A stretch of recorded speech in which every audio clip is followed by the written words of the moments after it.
Kumusta kaibigan? Narito naman tayo sa panibago nating session sa video na ito para sa ating panibagong ulit na lesson. Bago tayo mag-umpisa sa lesson natin na to, inaanyahan mo na kita na i-click ang subscribe button at i-ring mo na rin ang notification bell para ma-update kita sa mga bagong lessons na i-upload ko.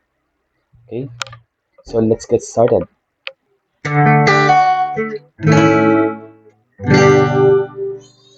So today, pag-aaralan naman natin ngayon kung paano magbasa ng chord chart. At the same time, aaralin natin yung kauna-unahan o 3 basic chords na dapat nating matutunan. Okay? Ito yung mga chords na inaral ko o kauna-unahang inaral ko noong bago-bago pa ako nagigitara nun. Okay? Ito yung talagang basic na inaral ko talaga. Kasama na yung mga songs na associated dito. Pero syempre, sa video na ito, hindi ko isasama yung mga songs para hindi kayo ma-overwhelm sa mga lessons. Okay? So, ang gagawin lang muna natin, pag-aaralan natin kung paano magbasa ng chord chart at kung paano natin gawin dito sa gitara. Okay? Sige po. So, umpisa natin.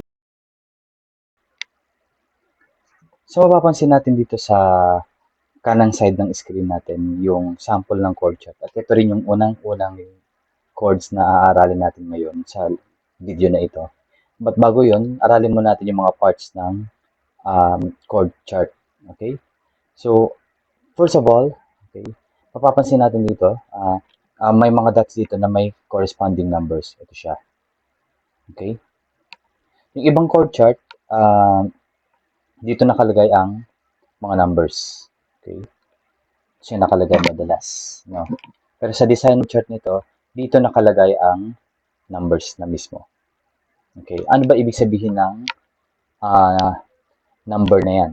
O yung mga numbers na yan? Okay, nagre-represent siya bale ng mga number ng daliri. Yung mga numbers na yun, nire-represent niya yung mga daliri natin. Na-mention ko na siya before, i-reviewhan lang natin dito sa video na ito. Okay, so 1 stands for this, yung forefinger. Yan. Ikalawa ay yung ito, middle finger. Number 3 or third finger. And of course, yung pinakamaliit is the fourth fingers. So yan ang sumisimbolo sa mga lines na yan. Of course, pag may nakita ka dyan, hindi numbers, letter T ang nakalagay. Okay? Ito siya. Thumb. Okay? So sa case ng chords na ito, ang gagamitin natin ay yung 1, 2, and 3. Okay. Now, let's move on dun sa ibang parts naman. Okay. Ano naman itong mga lines na ito? Okay. Ito ang nagre-represent sa mga guitar strings natin. Okay. As you can see, okay, bandang itaas, okay, titingnan natin dito. Okay. Nakalagay dito yung mismong makapal na line na yan. Okay. Ibig sabihin, yan yung umpisa. So, kung titingnan natin dito sa design ng chord chart na ito, papansin mo mabuti na kung nasaan dito yung number 1 string and 6 string. Of course, sa design na ito, andito yung 6 string. Okay. So, pababa siya, 5, 4, 3, 2, 1. Ito siya. Okay. So, 6, 5, 4,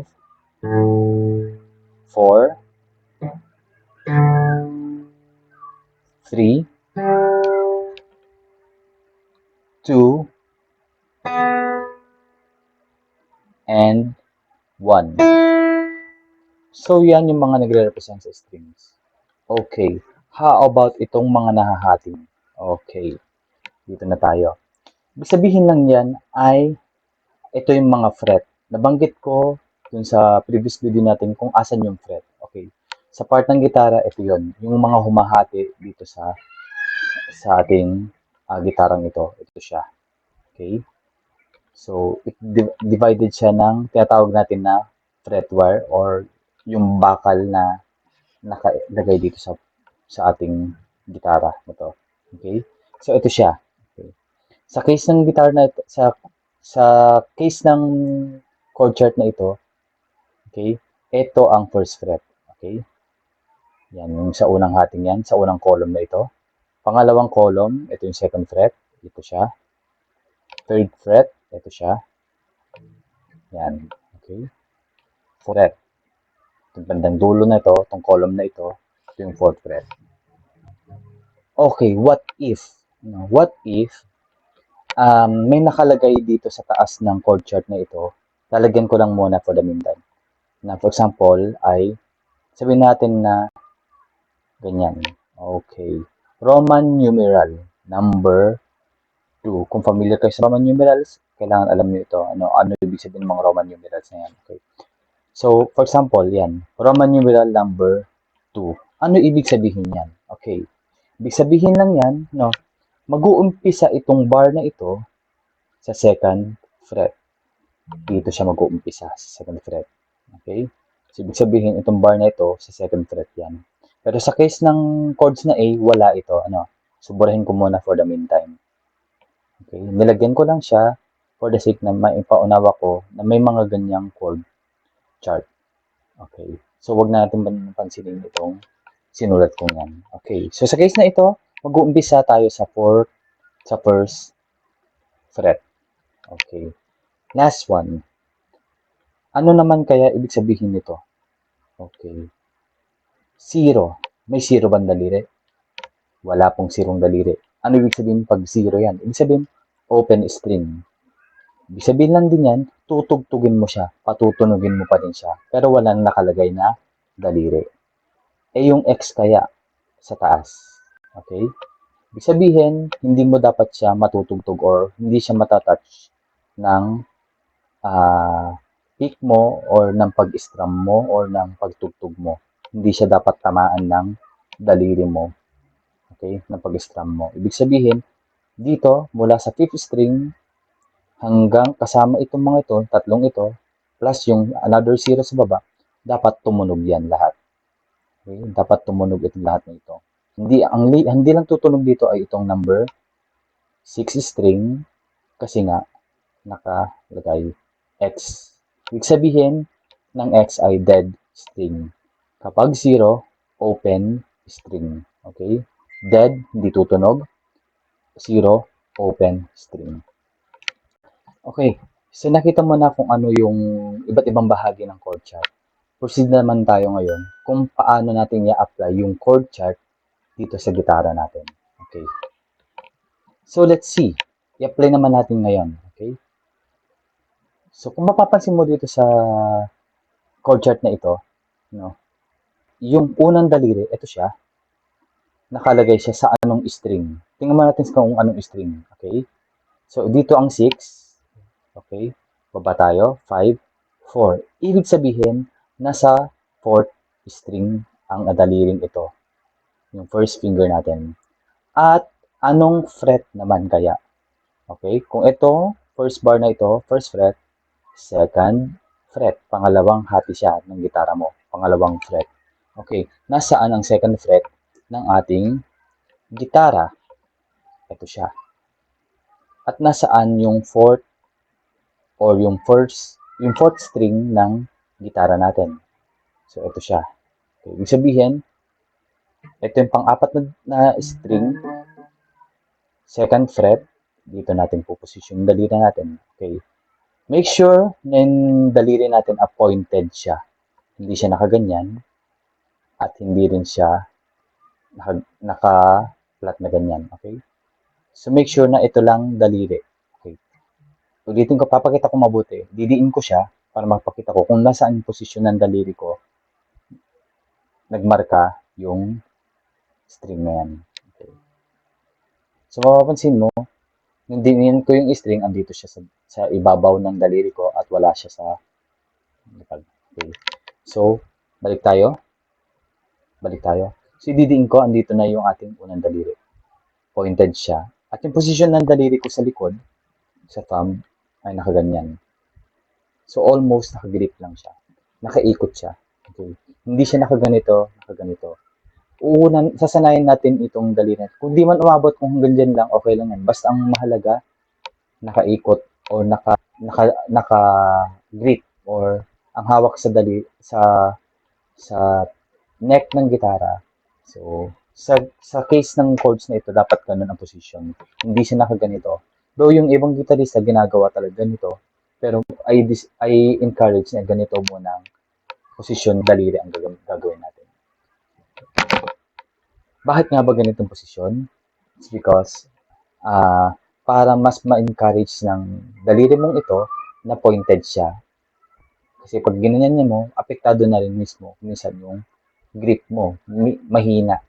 At least mas magiging malakas ang pagdiin mo sa string kung ito. So, tapos na natin yung first string, nandito na siya. Yung unang daliri, second fret, and fourth string. Again, second fret and fourth string, number 1 finger. Next, finger number 2, nasa ilalim siya ni finger number 1. Okay, nasa parehong fret sila, pero ibang string siya. Anong string siya? Number 3. 6, 5, 4, 3. Okay, second fret, daliri, number 2. Okay, nasa ilalim lang siya. So, magkatapat siya. Again, pointed pa rin po ang posisyon ng ating daliri. Okay, tingnan nyo mabuti. Papakita ko ulit sa video na ito kung nasaan yung posisyon ng daliri ko. Okay. So, yung marka ng daliri ko, ayun siya. Makikita nyo, nasa dulo. Sa unang daliri ko, ayun yung nagmarka. Nagmarka dito yung, ayan. Ibig sabihin, kung parehas tayo ng pwesto ng marka sa daliri, kasi tama ang pagkakatiin mo sa string. So, nailagay natin dito ngayon, may pwesto na natin yung unang daliri at saka yung pangalawang daliri natin. Proceed tayo sa pangatlong daliri. Ito siya, ring finger. Yan. Okay.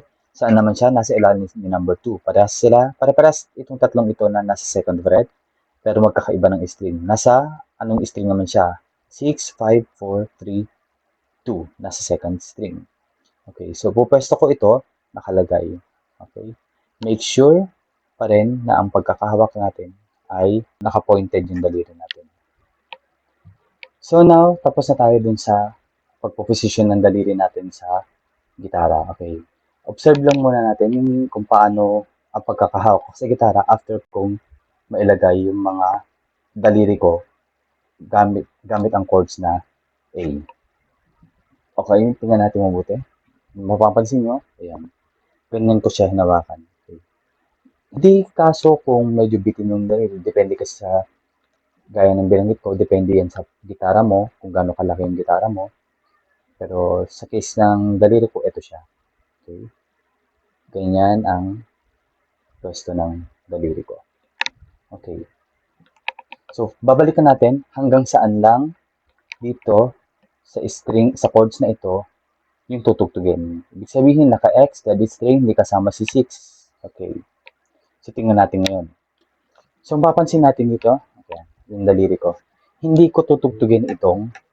Hindi kasama ito.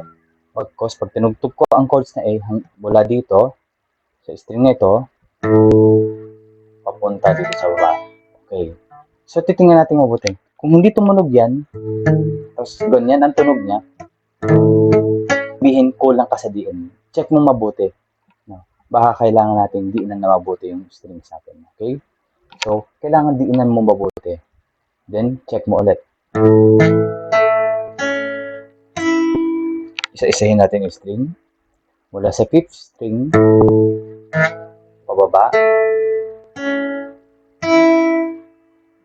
Pag napatunog mo yan, pare-parehas, katulad ng pagkakatugtog ko, ibig sabihin, successful ang pagkaka-posisyon mo ng daliri mo sa chords na A.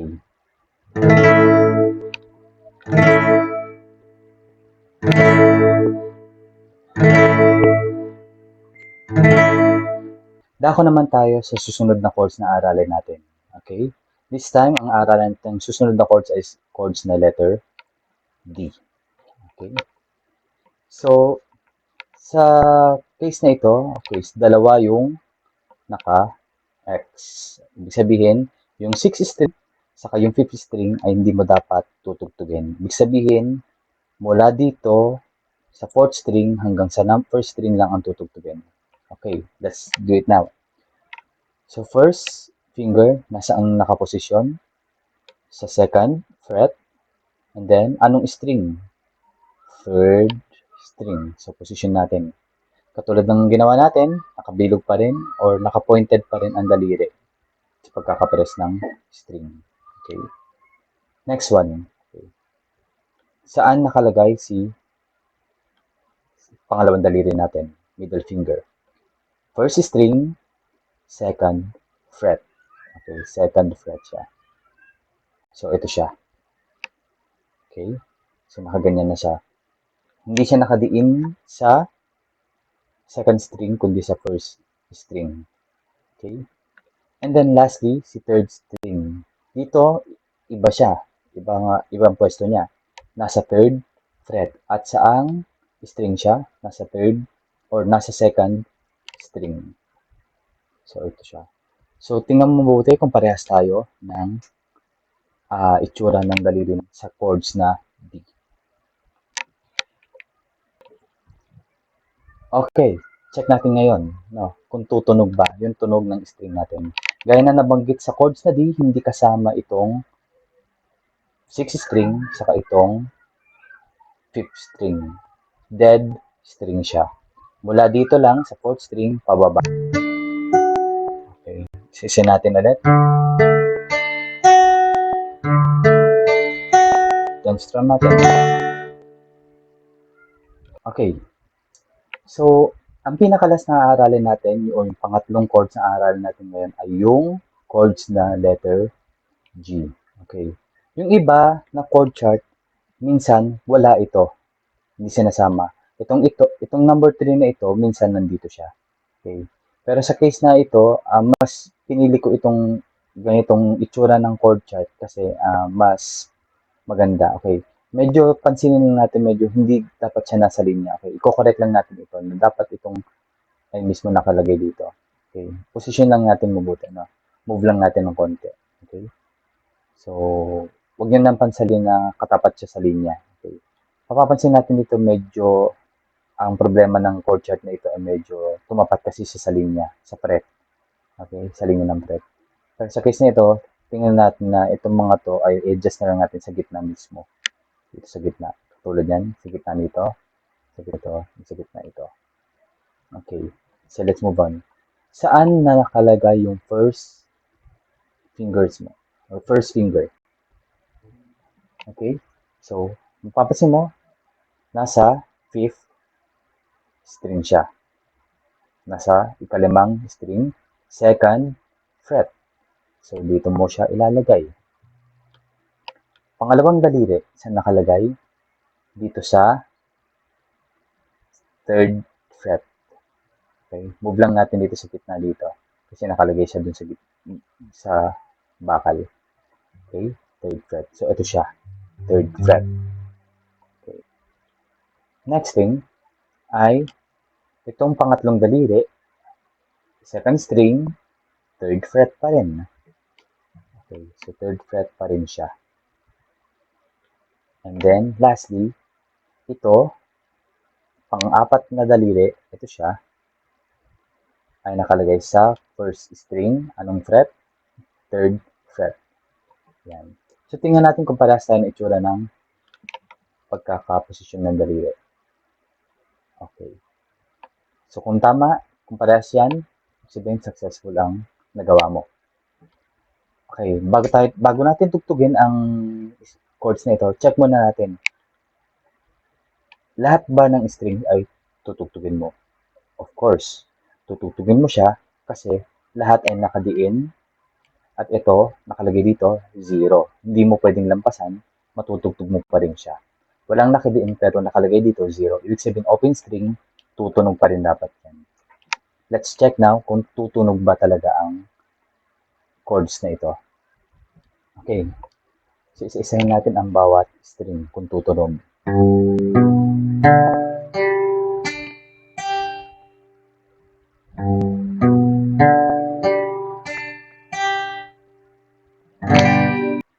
Mapapansin nyo dito sa daliri ko kung paano ko ginawa yung chords na G. Okay? Yan yung daliri ko. Paikot. Okay? So, sabihin, review lang natin yung mga chords na pinutog natin yung una. This is a chords. Chord A. Next, chord na D. And lastly, chord na G. Advice ko lang, gawin ito ng dahan-dahan, unti-unti, hanggang sa ma-master mo at hindi ka na dapat tumingin pa sa chord chart. Ulit-ulitin mo lang gawin ang mga chords na yun, tatlong yan, hanggang sa makabisa mo kung saan nakaposisyon yung mga daliri mo. So now, pinakahuli na assignment mo sa akin bago tayo maghiwalay o bago tayo mag-end sa video na ito ay iiwanan kita ng strumming term para gawin mo siyang assignment kapag tinugtog mo itong tatlong chords na ito. Okay? So, ituturo ko na rin sa iyo kung paano magbasa ng mga symbols sa gitara, kung paano ginagawa ang strumming. Tingnan natin mabuti. Okay. So, mapapansin mo dito yung mga symbols na ginagamit kapag nagbabasa ng strumming. Though yung iba, may mga ibang pamamaraan, pero ito yung pinaka-basic, pinakamadaling gawin para mas matutunan mo kung paano mag-strum. Okay? Okay.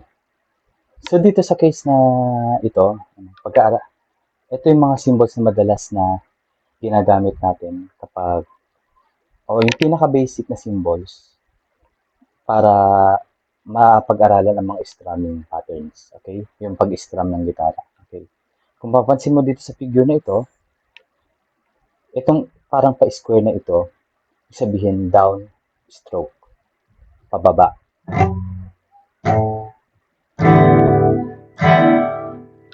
At yung matulis na arrow na ito, nangangahulugan na up stroke. Yan, up stroke. Ibig sabihin pataas. Again, down stroke, up stroke. Downstroke, upstroke, downstroke, upstroke, downstroke, upstroke. So, paano natin tutugtugin itong pattern na ito na siyang magiging assignment mo bago tayo mag-end sa video na ito? Okay? So, pansin natin muna natin dito. Okay? 1, 2, and 3, and 4, and. Para mas madali, yan yung madalas na ginagamit sa music para mas madali sa atin kung paano matandaan yung tunog ng strum.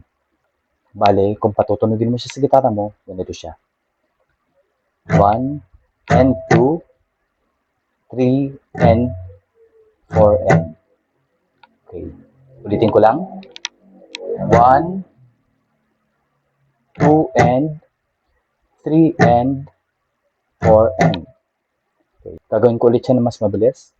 1, 2, and 3, and 4, and. Okay. Again. 1, 2, and 3, and 4, and. Gagawin ko siya na hindi ko bibilangin pagkos para matandaan mo kung ano yung tunog niya.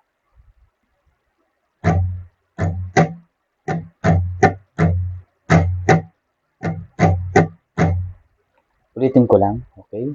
So, down, down, up, down, down, down, up, down, down, down, up, down, down, down, up. Kung gagamitin naman natin ang counting sa pag-strum, ganito siya. 1, 2, and 3, and 4, and 1, 2, and 3, and 4, and 1, 2, and 3, and 4, and 1, 2, and 3, and 4, and 1, 2 and 3 and 4 and 1, 2 and 3 and 4 and 1, 2 and 3 and 4 and 1, 2 and 3 and 4 and 1, 2 and 3 and 4 and So, ayan. Naaral natin yung pattern. I-apply natin yung chords gamit ang strumming pattern na pinakita ko. Okay? Unahin muna natin yung chords na A. Okay? So, ito siya. 1, 2 and 3 and 4 and 1, 2 and 3 and 4 and 1, 2 and 3 and 4 and 1, 2 and 3 and 4 and 1. Chords na din naman. 1, 2 and 3 and 4 and down, down, up, up, down, down, up, down, down, down, up, down, down. Sa G naman. Down, down, up, down, down, down, up, down, 1, 2 and 4 and down, down, up, down, down, up, down, down, down, up, down, down. Okay, gawin mo lang siya ng paulit-ulit, bawat chords, okay? Then, after mo ma-master yung pag-strum at pag-apply ng chords, iiwan ko sa iyo yung chords na daga. That will be your assignment. Okay? Ano yung paano natin spell ang daga? It's the letter D, letter A, G, and A.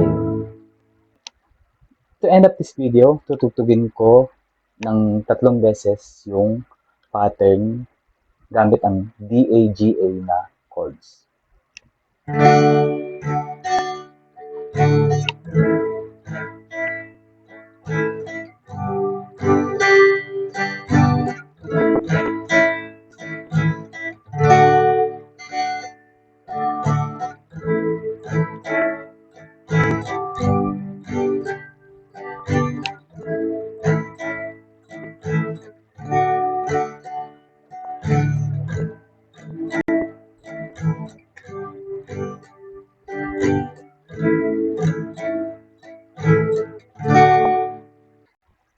So there you have it.